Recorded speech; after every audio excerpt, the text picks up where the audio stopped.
At 9:17 a.m. on July 24, 1943, Commander Dan Daspit crouched in the conning tower of the USS Tenosa, watching the biggest target of his life drift through the crosshairs of his periscope.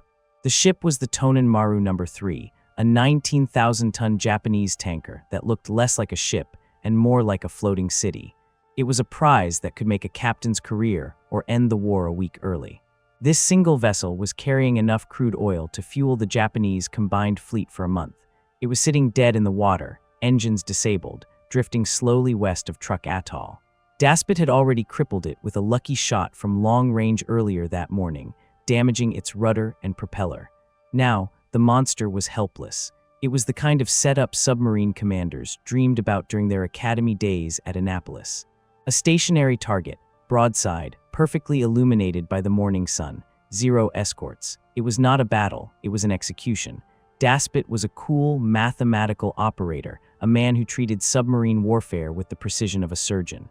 He did not rely on luck. He lined up his boat at a perfect 90-degree angle to the tanker's hull. The range was 875 yards, point blank.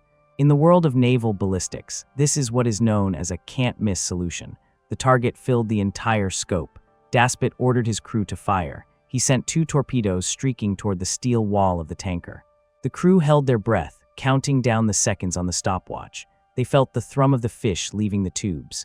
They waited for the earth-shattering boom that would break the tanker's back and send a mushroom cloud of burning oil into the stratosphere. They heard a thud, then a second later another thud. Through the periscope, Daspit watched a splash of white water rise against the black hull of the tanker, followed by nothing. No explosion, no fire, no sinking ship. The torpedoes had hit the target square in the center of the engine room, and they had bounced off. They had slammed into the steel plating with the force of a car crash, clanged against the metal, and sunk to the bottom of the ocean like rocks. Daspit blinked. He checked his calculations. The angle was perfect. The speed was perfect. The depth was set to 10 feet. It was impossible for both weapons to fail. He assumed he had made a mistake, a rare error in judgment, or a sudden shift in the current. He ordered the submarine to maneuver. He repositioned the Tenosa to a new angle, careful to stay out of the firing arc of the tanker's small deck guns. He spent the next 20 minutes setting up another shot. He fired again. Another torpedo raced out of the tube, leaving a bubble trail that drew a straight line to the Japanese ship. Again, the crew waited for the detonation. Again, they heard the dull, metallic clang of 3,000 pounds of steel hitting 3 inches of armor plate. It sounded like a giant hitting a dumpster with a sledgehammer. The warhead, packed with hundreds of pounds of high explosive, remained inert. The torpedo simply bounced off and drifted away. For the next 2 hours, the USS Tenosa engaged in the most frustrating bombardment in naval history. Daspit fired torpedo number 5. Dud. He fired torpedo number 6. Dud. He moved the submarine to a different quadrant. He fired torpedo number 7. Dud. The crew in the forward torpedo room began to look at each other with a mixture of confusion and horror. They were firing the most advanced weapon in the United States arsenal, a machine that cost $10,000 per unit, the price of 3 family homes in 1943, and they were throwing them away. They were shooting blanks at a target that should have been on the bottom of the ocean hours ago.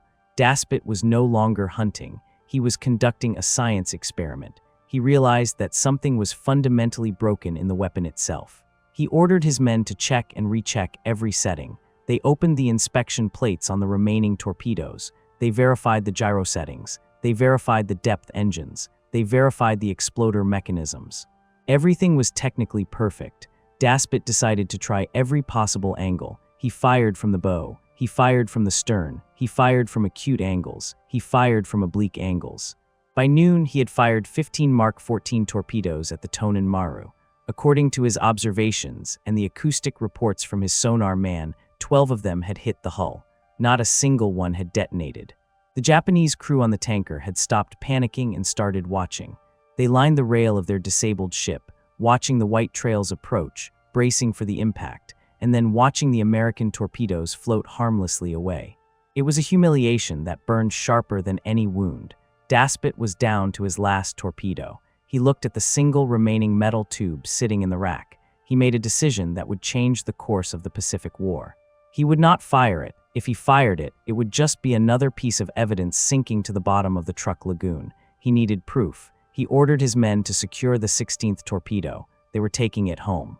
The journey back to Pearl Harbor was a long, simmering voyage of rage. The submarine was silent. The men knew they had been sent into combat with a weapon that didn't work. It is a terrifying thing for a soldier to lose faith in his rifle, but for a submariner, it is a death sentence. A submarine is a glass cannon. It relies entirely on stealth and the lethality of its first strike. If the first strike fails, the submarine goes from being a hunter to being a slow, fragile metal tube filled with diesel fumes and vulnerable men. Daspit sat in his quarters, staring at the bulkhead, writing his patrol report. He did not use diplomatic language. He wrote down the exact times, the exact angles, and the exact result. 15 fired, 12 hits, 0 kills. When the Tenosa pulled into the slip at Pearl Harbor, Daspit didn't wait for the gangplank to be fully secured. He stormed off the boat and headed straight for the headquarters of Admiral Charles Lockwood, the commander of the Pacific Submarine Fleet. Lockwood was a man who loved his sailors and hated the bureaucracy, and he saw the look in Daspit's eyes. He listened as Daspit laid out the story. He didn't interrupt. When Daspit finished, he simply asked if there was any chance the crew had made a mistake. Daspit told him he had brought the 16th torpedo back so they could find out. He told the admiral that if they sent him back out with these torpedoes, they might as well issue the men broomsticks and tell them to sweep the Japanese Navy out of the ocean. But the real enemy wasn't the Japanese fleet.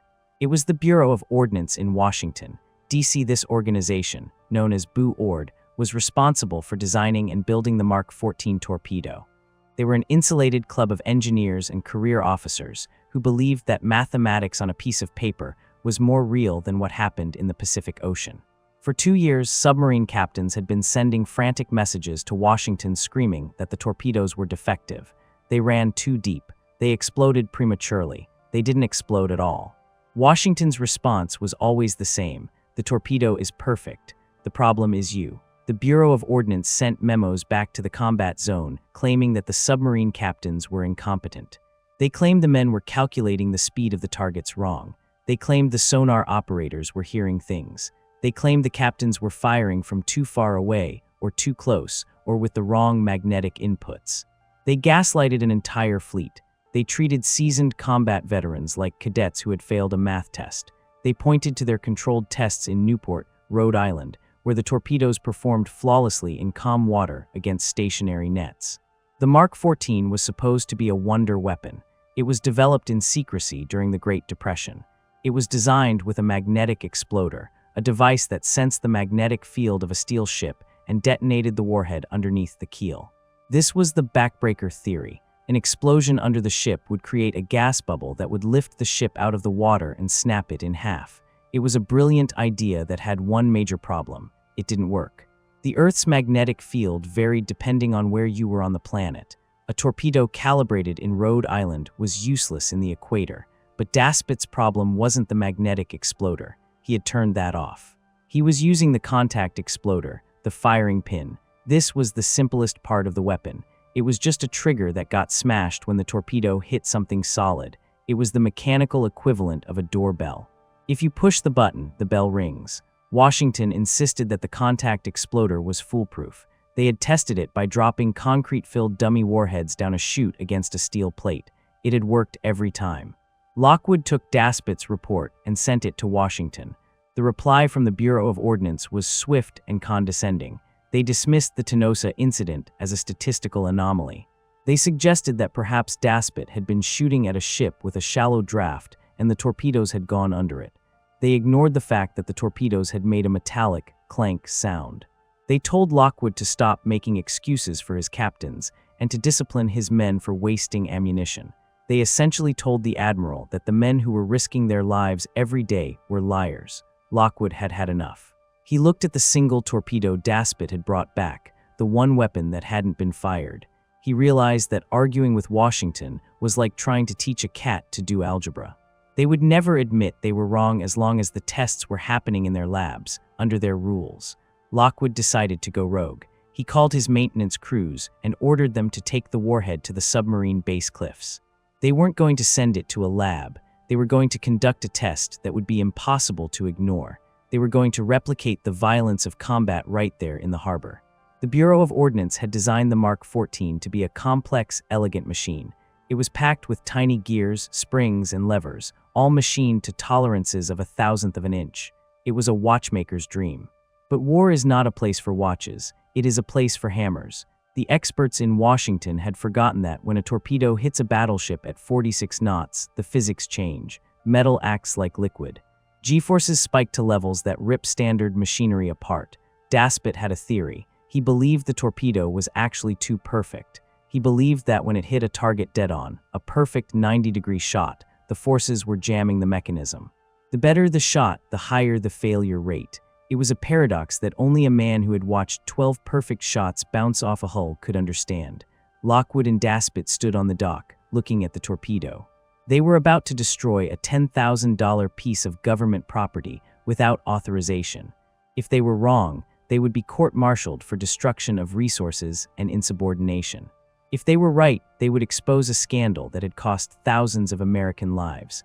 Lockwood nodded to the crane operator. It was time to find out why the Navy's silver bullet was shooting blanks. Admiral Charles Lockwood did not look like a revolutionary. He looked like a grandfather who should be sitting on a porch whittling wood. But on this humid afternoon in Pearl Harbor, he was about to declare war on his own superiors. He stood at the base of a massive industrial crane overlooking the submarine slips. Suspended from the hook, dangling 70 feet in the air, was a live Mark 14 warhead.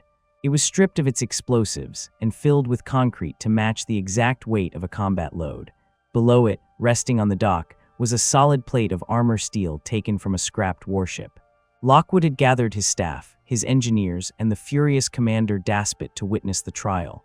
There were no white lab coats. There were no clipboards. This was redneck engineering at the highest level of military command. The Bureau of Ordnance in Washington had always tested their torpedoes gently. They slid them down greased chutes at low angles to simulate a glancing blow. They treated the torpedo like a fragile egg that needed to be protected.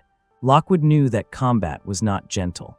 He ordered the crane operator to lift the warhead to a height that would generate the exact impact velocity of a 46-knot torpedo hitting a stationary ship. He wanted to replicate the physics of a car crash. The crane operator looked nervous. Dropping 1,000 pounds of steel onto a metal plate in the middle of a naval base was not standard operating procedure. Lockwood gave the signal. The operator pulled the lever. The release hook snapped open. Gravity took over. The torpedo warhead fell straight down, accelerating to terminal velocity in a heartbeat. It slammed into the steel plate with a sound that cracked like a thunderclap across the harbor. It was a perfect 90-degree hit. It was exactly the kind of shot Daspit had lined up on the tanker. The dust cleared. The officers leaned in, waiting to see the smoke of the primer firing, the signal that the exploder had done its job. There was nothing. The warhead lay on its side, dented, scratched, and completely inert. It was a dud. They raised it up and dropped it again. Clang, dud. They dropped it a third time. Clang, dud. The silence on the dock was heavy. It was the silence of vindication mixed with absolute horror. Daspit wasn't crazy. His crew wasn't incompetent. The weapon was broken. Specifically, it was broken in the worst possible way. It punished accuracy. If a captain fired a bad shot that hit the ship at a weird angle, the torpedo would likely explode. But if a captain fired a perfect shot that hit the hull dead-on, the torpedo would fail. The Navy had spent millions of dollars developing a weapon that only worked if you missed the bullseye. Lockwood ordered the warhead cracked open. His mechanics hauled the mangled metal into the workshop and pulled out the Mark 6 exploder mechanism. They laid it on a workbench and dissected it like a biology class frog. They found the culprit immediately. It was a tiny piece of metal called the firing pin block. This component was designed to slide upward upon impact, releasing the firing pin to strike the primer. It was a simple sliding latch. But the engineers in Washington had made it too heavy. They had designed it to be robust, to survive the rigors of launch. They had over-engineered it. The mechanics realized what was happening by looking at the guide rails. They were scored and scratched. The physics were simple but brutal. When the torpedo hit a ship at 90 degrees, the deceleration force was immense, hundreds of Gs in a millisecond. That force pushed the heavy firing pin block forward, slamming it against the friction guides. It was like trying to slide a heavy dresser across the floor while an elephant is sitting on it. The friction generated by the impact was stronger than the spring trying to push the block up. The mechanism jammed. It was a seatbelt effect. The harder you hit, the tighter it locked. The torpedo was literally too strong for its own good. Washington, predictably, denied the results. When Lockwood cabled the findings to the Bureau of Ordnance, they argued that the drop test was unscientific. They claimed that dropping a warhead from a crane was not a realistic simulation of hydrodynamic forces. They practically accused Lockwood of rigging the test to make them look bad. Lockwood didn't care. He was done asking for permission. He was effectively running a pirate navy now. He ordered his machine shop chiefs to find a solution that could be implemented immediately, right there at the base, without waiting for new parts from the mainland. The solution was absurdly simple. It was the kind of fix a farmer uses to repair a tractor in the field. The problem was weight. Fine, remove the weight. The machinists took the firing pin blocks and put them on a lathe. They shaved off metal. They drilled holes in them to reduce the mass. They stripped away the heavy structural supports until the blocks were skeletonized versions of the original design. They reduced the weight of the firing pin block by nearly half. It was a violation of every engineering protocol in the manual. They were taking a precision instrument and hacking it apart with shop tools. They took the hacked exploders back to the crane. They loaded them into the dummy warheads. They raised them up 70 feet. They dropped them. Bang, the primer fired. They dropped another. Bang, they dropped 10 in a row, 10 detonations. The lighter block didn't bind against the rails. It slid up instantly, releasing the pin, triggering the explosion. It worked.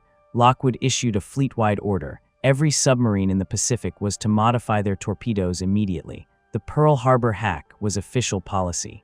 The effect was instantaneous. In the fall of 1943, the success rate of American submarines skyrocketed. The clank sounds disappeared, replaced by earth-shattering explosions. Tankers that had once laughed off attacks were now being cracked in half and sent to the bottom. The Japanese merchant marine, which had survived the first 2 years of the war through American incompetence, began to bleed out. But the firing pin hack did something else. It restored the soul of the submarine force.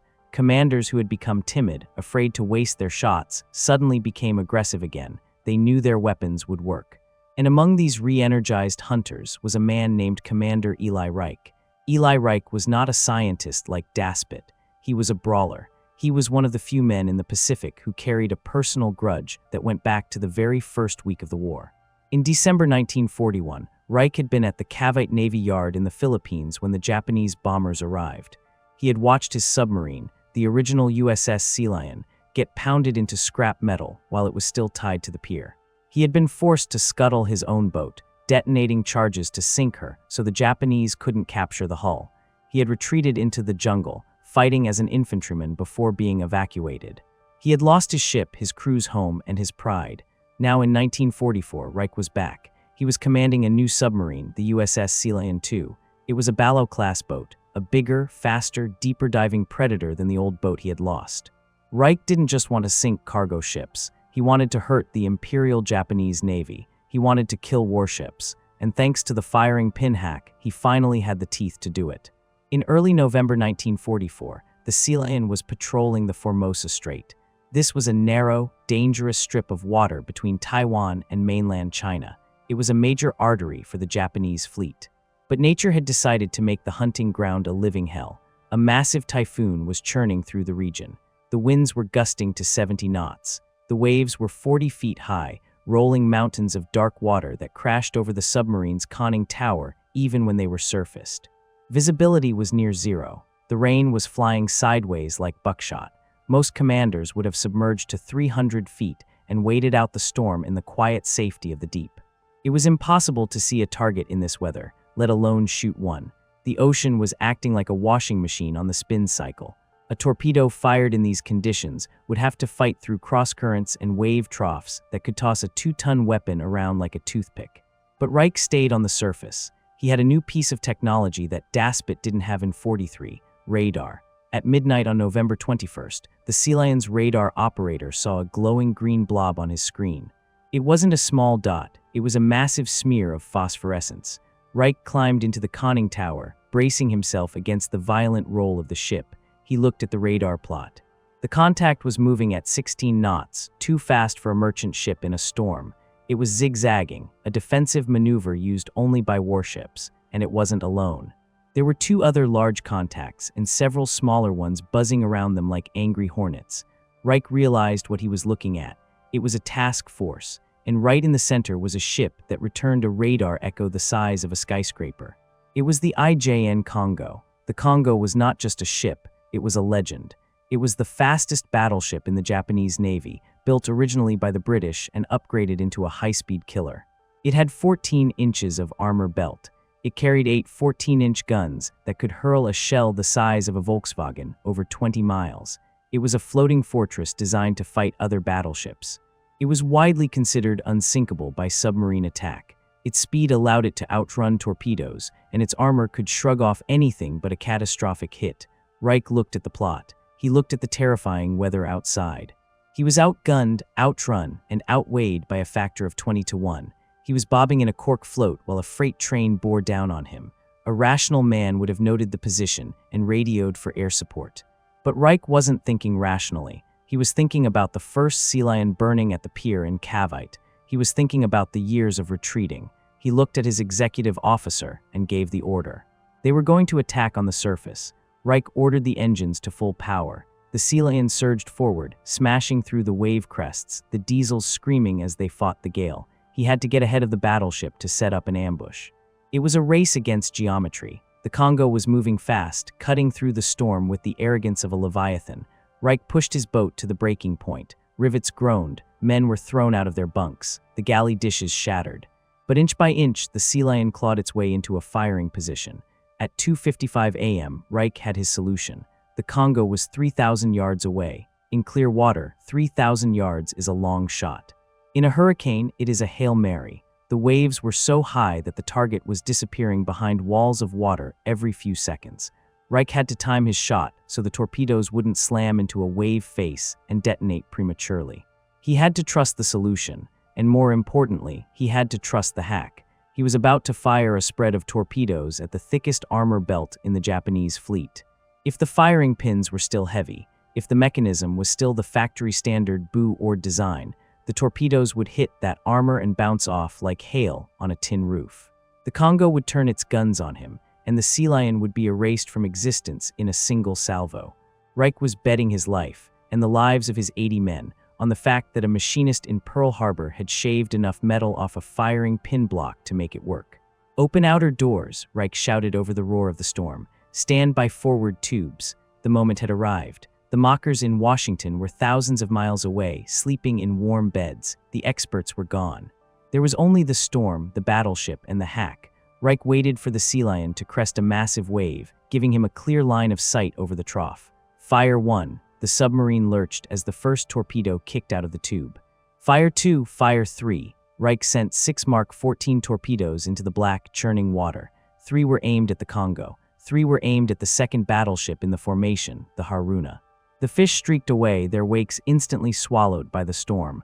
Reich gripped the periscope handles, his knuckles white. The seconds ticked by. 1 Mississippi, 2 Mississippi. The acoustic data showed the torpedoes were running hot and straight. They were closing the distance. The Congo had no idea it was being hunted. Its lookouts were blinded by the rain. Its sonar was deafened by the noise of the waves. It steamed on, invincible, a mountain of steel. Then the stopwatch hit the mark. The time of flight was up. Reich held his breath. For a heartbeat, there was only the sound of the wind, and then the night turned into day. At 2:56 a.m., the first Mark 14 torpedo struck the starboard side of the battleship. This was the moment of truth. This was the moment where physics would either validate the Bureau of Ordnance or vindicate the machinists in Pearl Harbor. In the milliseconds after the warhead smashed into the 14-inch steel armor belt, the laws of motion took over. The torpedo decelerated from 46 knots to 0 in the blink of an eye. The G-forces spiked to levels that would turn a human being into jelly. Inside the nose cone, the hacked firing pin block, the piece of metal that had been shaved down on a lathe against regulations, did not bind. It did not jam against the guide rails. Because it was lighter, the spring was able to overcome the friction. The block slid upward. It released the firing pin. The pin struck the fulminate of mercury primer. The result was not a metallic clank. It was an eruption. 600 pounds of Torpex explosive detonated against the hull. Torpex was 50% more powerful than TNT. It didn't just push the water, it vaporized it. The explosion created a gas bubble the size of a house that expanded at supersonic speed. hammering against the battleship's steel plates. The armor belt of the Congo was designed to stop artillery shells, not a massive concussive wave from point-blank range. The steel flexed, cracked, and then shattered. The shockwave punched a hole in the ship's side that you could drive a truck through. It tore through the outer hull, shredded the torpedo defense bulkheads, and smashed into the boiler rooms. But the violence was just beginning. Reich had fired a spread. A few seconds later, a second torpedo slammed into the Congo. Again, the hacked mechanism worked perfectly. Another massive detonation rocked the 35,000-ton Leviathan. The ship shuddered violently, a sensation felt by every sailor on board, from the bridge to the engine room. It felt as if the ship had run aground on a reef at full speed. The boilers in the forward section ruptured. High-pressure steam, superheated to hundreds of degrees, blasted through the compartments, cooking men instantly and stripping the paint off the bulkheads. The ocean rushed in behind the steam, a wall of cold, black water flooding the voids that kept the massive ship afloat. While the Congo was absorbing these two hammer blows, something even more terrifying happened to one of its escorts. One of Reich's torpedoes had missed the battleship. It continued running through the darkness, hunting for a target. Directly in its path was the destroyer Urukazi. The Urukazi was a 2,500-ton warship, acting as a shield for the capital ships.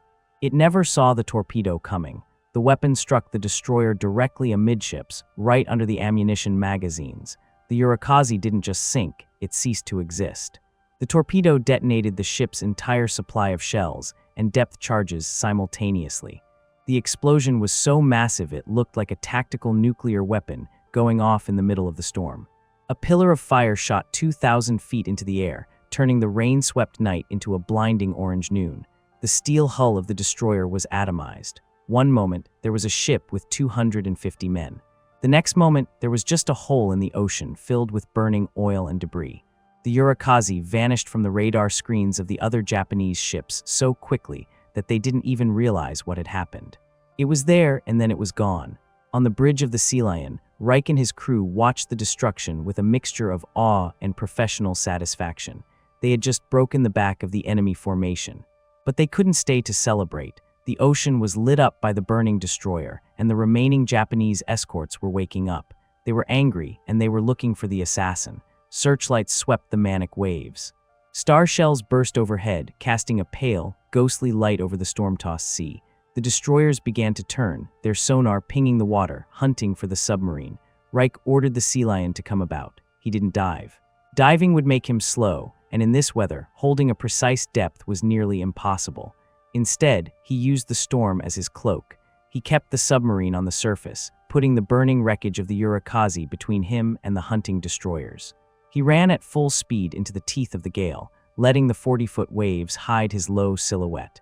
The Japanese radar was blinded by the rain clutter, but the Sealion's American radar could see through the noise. Reich played a deadly game of cat and mouse, weaving through the wave troughs, putting distance between his boat and the vengeful escorts. But Reich wasn't running away. He was repositioning. He watched the radar plot. The large blip that was the Congo was still there. It hadn't sunk. It was moving. The Congo was a beast of a ship, built with layers of redundant flotation and watertight compartments. Even with two massive holes in its side and thousands of tons of water in its belly, it was still steaming. It was making 16 knots, limping away to the north, trying to escape back to the safety of the Japanese home islands. A lesser commander would have been satisfied with the hit. He would have logged the damage and gone home. Reich was not that man. He wanted the kill. He ordered his crew to reload the tubes. This was a nightmare task in a submarine pitching 20 degrees to port and starboard. The torpedomen in the forward room had to wrestle with 3,000-pound steel cylinders that were coated in grease. They were sliding on the deck plates, bruising their ribs, smashing their knuckles, using chain hoists and brute strength to ram the fresh Mark 14s into the tubes. It was heavy industrial labor performed inside a tumbling washing machine. If a torpedo broke loose, it would crush a man's legs like dry twigs, but they did it. They slammed the breech doors shut and reported ready. Reich turned the Sealion around. He began to stalk the wounded battleship. It was a slow-motion chase through the hurricane. For hours, the submarine trailed the battleship, keeping a safe distance, watching the glowing blip on the radar screen. Reich was waiting. He knew that the damage to the Congo was catastrophic. He knew that the water was winning. He watched the speed of the target drop. 16 knots, 12 knots, 10 knots. The Congo was bleeding energy. The Atlantic-sized waves were doing Reich's work for him, smashing into the open wounds in the battleship's hull, forcing more and more water into the ship. On board the Congo, the situation was apocalyptic. The damage control teams were fighting a losing battle. The water was rising in the boiler rooms. The pumps were overwhelmed. The ship was listing heavily to the starboard side. 15 degrees, 20 degrees. It was becoming difficult to stand on the deck. The captain of the Congo tried to transfer fuel oil to the port side tanks to balance the ship, but it wasn't enough. The weight of the ocean dragging them down was too great. The great battleship, which had terrorized the Pacific for 3 years, was turning into a tomb. At 5:20 a.m., nearly 3 hours after the initial attack, the Congo simply gave up. The engines stopped. The ship went dead in the water. The list increased to 45 degrees. The crew began to slide across the decks, screaming as they fell into the sea or were crushed against the railings. Reich, watching from thousands of yards away, saw the radar blip stop moving.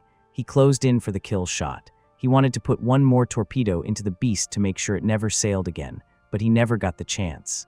As the Sealion approached, the Congo began its final roll. The massive ship capsized, turning completely upside down. And then, the physics of destruction delivered the final blow. The Congo was carrying hundreds of huge 14-inch high-explosive shells in its magazines. As the ship turned over, the shells tumbled from their racks. They smashed into each other. They smashed into the hot bulkheads. The friction and the impact triggered the fuses. The resulting explosion was visible for 50 miles. The Sealion was rocked by the shockwave as if it had been slapped by a giant hand. The entire sky turned white. A mushroom cloud of fire and smoke erupted from the ocean's surface, reaching thousands of feet into the air. It was a funeral pyre for 1,200 Japanese sailors. The Congo, a ship that had been the pride of the Imperial fleet, was torn apart from the inside out. The forward section was vaporized. The stern section broke away and plummeted toward the bottom of the Formosa Strait. Reich stared at the radar screen. The massive blob of green light that had represented 35,000 tons of steel was gone. The screen was empty. There was no static, no ghost image. Just the sweeping line of the radar beam circling a void. The ocean had swallowed the battleship whole. The bridge crew of the Sealion stood in stunned silence. They hadn't just sunk a ship, they had sunk a battleship. It was the holy grail of submarine warfare. It was something that was supposed to be impossible. Battleships were too fast, too armored, too well protected.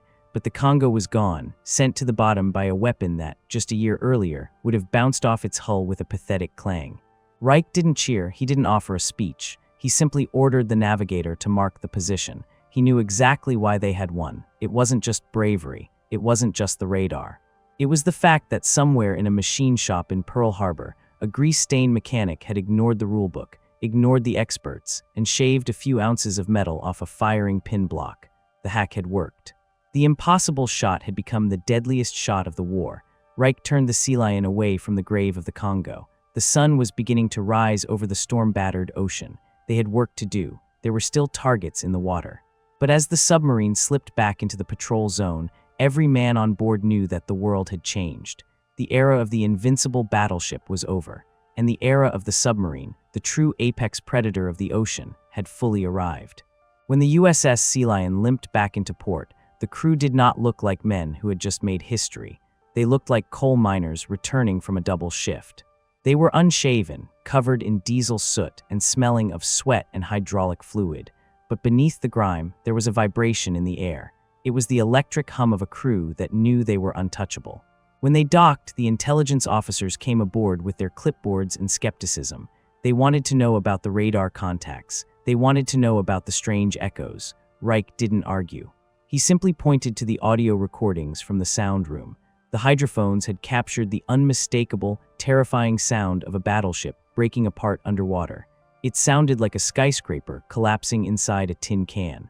The experts listened. They checked the Japanese radio traffic, which had gone from disciplined silence to chaotic screaming about the loss of the Emperor's ship. The verdict was confirmed. The Congo was gone. The news ripple-affected through the Pacific Fleet. For 3 years, American submariners had walked into bars in Honolulu and Perth and Brisbane carrying the heavy weight of frustration. They had been the punchline of a bad joke, the guys with the expensive toys that didn't work. Now, they were the kings of the ocean. the sinking of the Congo wasn't just a tactical victory, it was a psychological exorcism.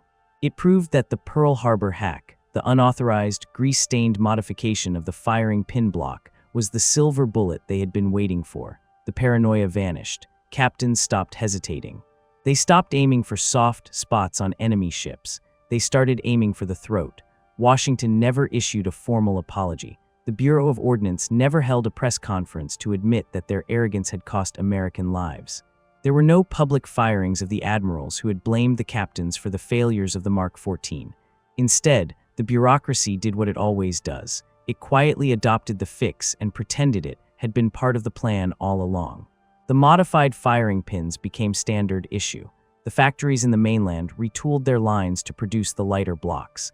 The Tenosa test and the crane drop became legends, whispered about in the wardrooms, but officially, the Navy simply stated that improvements had been made. But the results spoke louder than any memo. In the 12 months following the widespread adoption of the firing pin hack, the Imperial Japanese Navy was systematically erased from the map. It was a slaughter. American submarines, armed with torpedoes that actually exploded, strangled the Japanese home islands like a tourniquet. They sank the oil tankers. They sank the troop transports. They sank the aircraft carriers Shikaku, Teiho, and Shinano. The Shinano was the largest aircraft carrier ever built up to that point, a 69,000-ton monster. It was sunk by the USS Archerfish with 4 Mark 14 torpedoes. 4 hits, 4 explosions, no duds. The weapon that had been a national disgrace was now the hammer that smashed the Empire of Japan. By 1945, the shipping lanes of the Pacific were so dangerous for Japanese vessels that the crews referred to them as Iron Bottom Sound. The flow of raw materials, oil, rubber, steel, into Japan stopped completely. The factories in Tokyo and Osaka shut down not just because of the B-29 bombers overhead, but because they had nothing to melt down. The firing pin hack had done exactly what the submarine doctrine predicted. It had severed the arteries of an island nation. And it had all started because a few men in a machine shop decided that the laws of physics were more important than the laws of the Navy. Commander Eli Reich survived the war. He had settled his debt for the loss of the first Sealion. He was awarded the Navy Cross, 3 Bronze Stars, and the Legion of Merit. He stayed in the Navy, rising to the rank of Rear Admiral.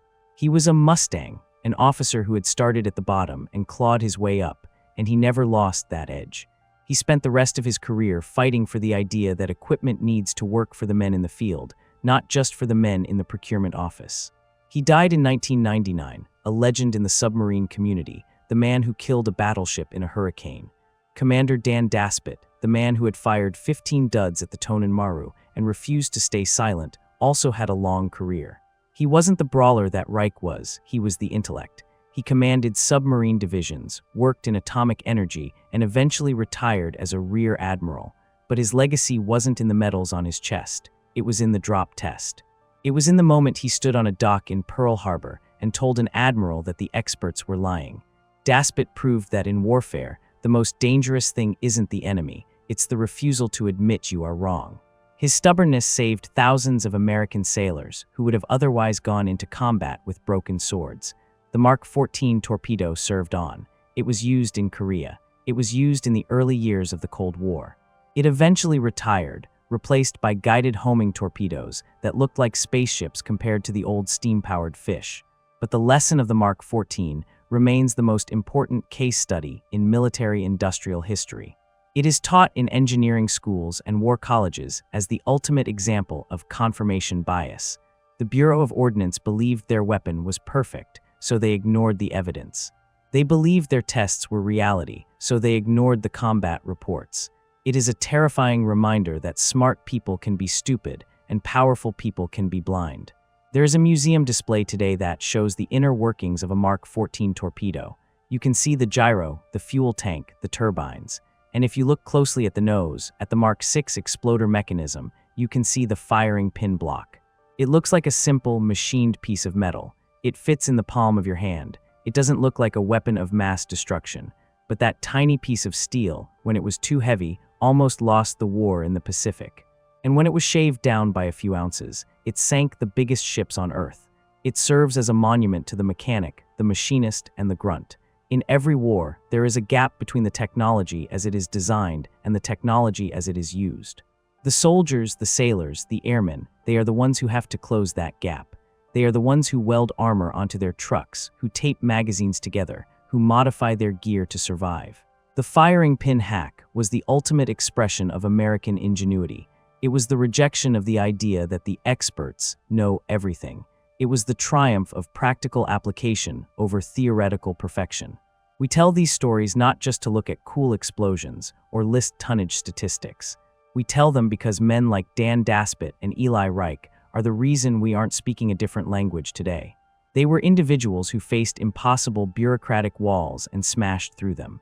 They remind us that sometimes the only way to fix a broken system is to drag it out to a cliff, drop it on a steel plate, and force everyone to look at the pieces. The USS Sealion was eventually decommissioned and scrapped, turned into razor blades and rebar. The Congo sits at the bottom of the Formosa Strait, a rusting tomb in the dark cold, but the story remains. It is the story of the day the Navy denied the truth, and the day a few angry submariners proved them wrong with a lathe and a stolen warhead. If you enjoyed this deep dive into the mechanics of history, if you like hearing about the small details that change the fate of empires, do us a favor. Hit that like button. It tells the algorithm that these stories matter. It helps us keep the lights on in the archive. And if you haven't already, smash that subscribe button and ring the bell. We are digging up lost files every single week. We are finding the blueprints, the patrol reports, and the diaries that have been collecting dust for 80 years. Leave a comment below. Tell us if you knew about the Mark 14 scandal. Tell us if you have a family member who served in the silent service. We read every single comment. We want to build a community of people who care about the truth of what happened out there in the dark water. This is the history they don't teach you in school. This is the history of grease, grit, and high explosives. Thanks for watching, and we will see you on the next patrol.